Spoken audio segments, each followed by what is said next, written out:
इतना बड़ा पावरफुल आदमी हो गए वीडियो नहीं बंद करेंगे कारण हाथ नहीं बोलेगा तो बंद करेंगे। नमस्कार दोस्तों, मैं हूं सुरीत श्यामल, आप देख रहे हैं वर्कर वॉइस .in। दोस्तों, पूरे देश के अंदर सहारा इंडिया के पैसे के लिए लोग प्रोटेस्ट कर रहे हैं और धीरे धीरे पूरे देश का ये मामला अहम मुद्दा बनता जा रहा है। हालांकि किसी भी न्यूज़ के द्वारा, किसी भी चैनल के द्वारा इसको नहीं दिखाया जा रहा है। कई जगह लोकल न्यूज़पेपर में आ रहा है, लेकिन बड़े बड़े चैनल पे, बड़े बड़े टीवी पे, अखबारों में नहीं आता है। उसका क्या कारण हो सकता है? उसका एक तो यही कारण है जो कि मैंने धरातल पे, अभी मैं बिहार के समस्तीपुर ज़िले के पटोरी में हूँ, जहाँ से कि हमने सहारा इंडिया फर्जीवाड़े के बारे में पूरे देश को बताया था। और बताने के बाद पूरे देश में सहारा इंडिया के नाम पे जो पैसा जमा हो रहा था वो बंद हो गया है। और यहीं से मैं आपको ये बताने जा रहा हूँ कि आखिर क्यों नहीं आता है, और उसके साथ ही यही बताऊँगा कि आने वाले समय में हो सकता है सरकार के द्वारा कुछ आपके पैसे के लिए कुछ किया जाए, कोर्ट का कुछ नया आदेश आए। और इसी के तहत मुझे जैसा लगता है, क्योंकि मेरे पास आज से 2 दिन पहले पटोरी थाना प्रभारी का शाम को फ़ोन आया। फ़ोन पे उन्होंने पूछा कि आप कहाँ हैं। उनको ये लगा होगा कि शायद मैं दिल्ली में होऊंगा, तो कल होकर के 10 बजे ज़रूर से ज़रूर आने के लिए बोला गया। और उनके द्वारा कहा गया जैसा कि सहारा इंडिया फर्जीवाड़े पे शायद FIR दर्ज कर ले। हम जमाकर्ताओं के साथ 10 बजे यानी कि कल 4 जनवरी 2022 को पटोरी थाना पे पहुँचे। एक एक पेपर समझाया, लेकिन मुझे ऐसा लगा या तो पहले से वो समझ के बैठे हुए थे, या फिर समझना नहीं चाहते थे, या फिर पेपर ही पढ़ना नहीं आता है। मुझे किसी तरह से ये साबित करना चाहते थे कि भाई इस पे FIR नहीं हो सकता। खैर, हमने जो बात उनके सामने रखनी थी वो रख दी। बहुत सारे लोगों का कमेंट्स आ रहा था। उसके बाद उन्होंने ये कहा कि पटोरी SDO साहब अगर कहेंगे तो हम FIR दर्ज कर लेंगे, एक बार जा करके आप उनसे मिलिए। जिसके बाद हमने पटोरी SDO साहब को फ़ोन किया। फ़ोन करने के बाद उन्होंने फ़ोन पिक नहीं किया, तो फिर मिलने उनसे SDO ऑफिस पहुंच गए और वहां जा करके हमारे साथ कुछ नया हो गया। हालांकि उनसे हमने बहुत पोलाइटली बात किया और उनसे रिक्वेस्ट किया कि भाई आप FIR दर्ज करवा दीजिए, क्योंकि आप प्रशासनिक के सबसे बड़े पदाधिकारी है पटोरी अनुमंडल क्षेत्र के लिए, और आप चाहेंगे तो FIR ज़रूर होगा। हालांकि आज से 9 महीना पहले फरवरी में जब हमने उसी ग्राउंड में प्रोटेस्ट किया था अनुमंडल कार्यालय के अंदर, तो उन्होंने कहा था कि 48 से 24 घंटे के अंदर हम FIR कर लेंगे, लेकिन अब वो अपना पल्ला झाड़ते हुए नज़र आ रहा है। और पटोरी थाना प्रभारी को फ़ोन पे उन्होंने कहा कि मुझसे मांग लेने के लिए कि सहारा इंडिया का लाइसेंस रद्द हो गया है, ऐसा कोई पेपर है तो दे दे। जबकि हमारे कंप्लेन में सारा पेपर उनको दिया जा चुका, और कहीं ना कहीं वो एक दूसरे पे फेंकने का काम कर रहे हैं। और ये बात उन्होंने खुद एक्सेप्ट किया। उसके बाद जो हमारे साथ वाक़या हुआ वो काफ़ी चौंकाने वाला है। जब हम लौट के जाने लगे और वो गाड़ी से अपना जा रहे थे, चूँकि गाड़ी के अंदर ही वो बैठे हुए थे और उसी में बातचीत हमारा हो रहा था। जब पटोरी SDO साहब से बात खत्म होती है, गाड़ी से आगे बढ़ जाते हैं, फिर हम अब लौटते हैं। उसी क्रम में उनका एक बॉडीगार्ड गाड़ी से उतर करके दौड़ता हुआ आता है और हमारे साथी अनुरुद्ध कुमार के मोबाइल पर झपट्टा मारता है। क्यों मारता है, उनसे सुनिए। वार्तालाप में मेरा मोबाइल मेरे हाथ में था, तो उनको लगा कि ये कॉल रिकॉर्ड, ये वीडियो रिकॉर्डिंग कर रहा है। उसके बाद वो लोग चल दिए। फिर उनका गार्ड आया और हमसे जबरन मोबाइल छीन लिया और कहा कि तुम वीडियो बनाता है। हम कहे वीडियो नहीं बनाते हैं। उसके बाद जबरन मोबाइल छीन लिया। उसके बाद फिर जाकर सुरजीत श्यामल जी उनसे पूछे SDO साहब से, जो मोबाइल का है छीने, तो वो SDO साहब बोले जो फोड़ दो मोबाइल।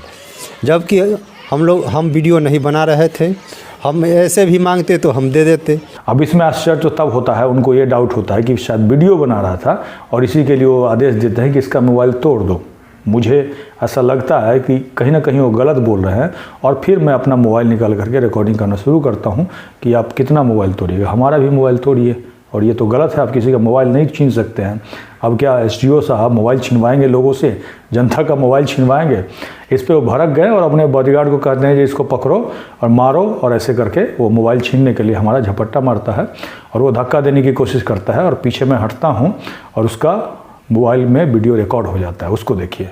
हम तो सर यही बोले हैं कि लोग फिर सड़क पे उतरेंगे। उतरने दीजिए, ठीक है, उतरेंगे। नेताजी की बात कर रहे हैं। तो ये बात कैसे? इतना बड़ा पावरफुल आदमी हो गए वीडियो नहीं बंद करेंगे कारण हाथ नहीं हाथ नहीं बोझ करेंगे कह रहे हैं हाथ नहीं हाँ जहाँ हाथ तक नहीं तो बोलेगा तो हम तो बंद करेंगे गलत बात ऐसे नहीं चलो खड़ भाई देखिए कानून को मानने के लिए हर कोई बात नहीं। जबकि हमारी जो बात हो रही थी इस क्षेत्र के जनता के पैसे के लिए बात हो रही थी, जो कि सहारा इंडिया ने गलत तरीके से जमा करा लिया है, कन्वर्ट कर दिया है और कहीं ना कहीं इनकी संलिप्तता है, कहीं ना कहीं उसके प्रभाव में है। तभी तो पिछले 10 महीने से हम बार बार उनसे मिलने जा रहे हैं और FIR नहीं करवा रहे और अभी भी उसका बोर्ड लगा हुआ है, उसका ऑफिस खुल रहा है। अब तो जनता कम से कम जागरूक हो गई है जो पैसा नहीं जमा कर रही है, नहीं तो ऐसे लोग पता नहीं कितने साल तक ऐसे ही जमा करवाते रहते पैसा और कितना पैसा लोगों का फंस जाता। ये शुक्र मनाइए आप लोगों का, आप लोगों ने सपोर्ट किया और पूरे देश के लोगों ने पैसा जमा करना बंद कर दिया। अभी भी जो लोग पैसा जमा कर रहे हैं ये सोच करके कि सहारा इंडिया के अंदर हमारा पैसा जमा हो रहा है, वो जमा ना करें क्योंकि पैसा आपका मिलेगा नहीं। सहारा इंडिया 2015 में ही बंद हो चुका है।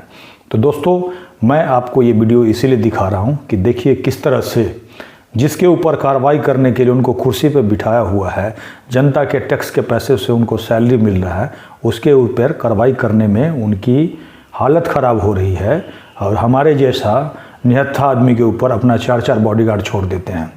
बॉडीगार्ड का काम उनकी सुरक्षा करना है, न कि अगर कोई एक्टिविस्ट या कोई जमाकर्ता उनसे बात करने जाए तो उसके ऊपर गुंडों की तरह उसके ऊपर अटैक करवाना। ये कहाँ का न्याय है? क्या देश में कानून नहीं है या फिर SDO साहब कानून नहीं मानते हैं? देश के कानून नहीं मानते हैं।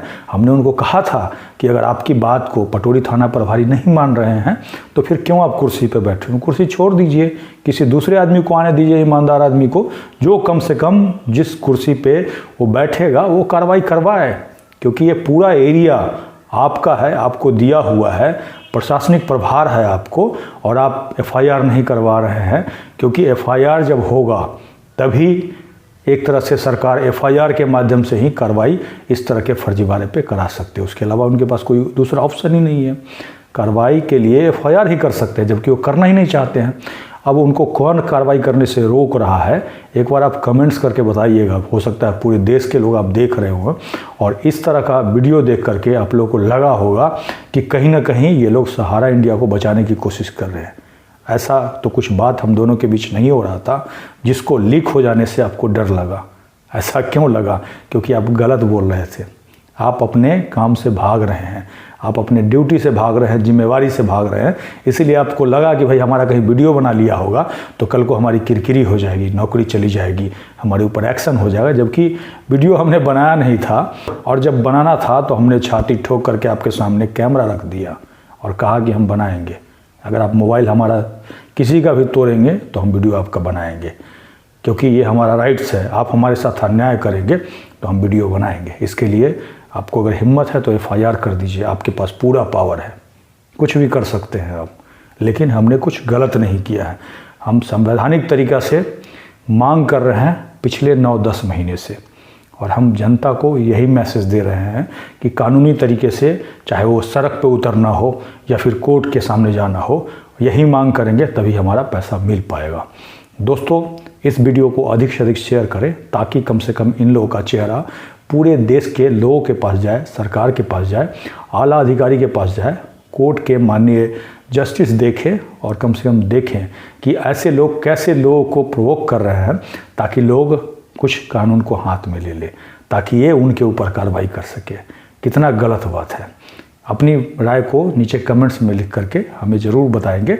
अगर आप हमें फेसबुक पे देख रहे हैं तो पेज को लाइक करेंगे, यूट्यूब पे देख रहे हैं तो चैनल को सब्सक्राइब करेंगे, वीडियो को अधिक से अधिक शेयर और लाइक करेंगे ताकि अधिक से अधिक साथियों तक जानकारी पहुंच पाए। इसके साथ ही विदा लेता हूं, जल्द ही एक नई जानकारी के साथ मिलते हैं। धन्यवाद।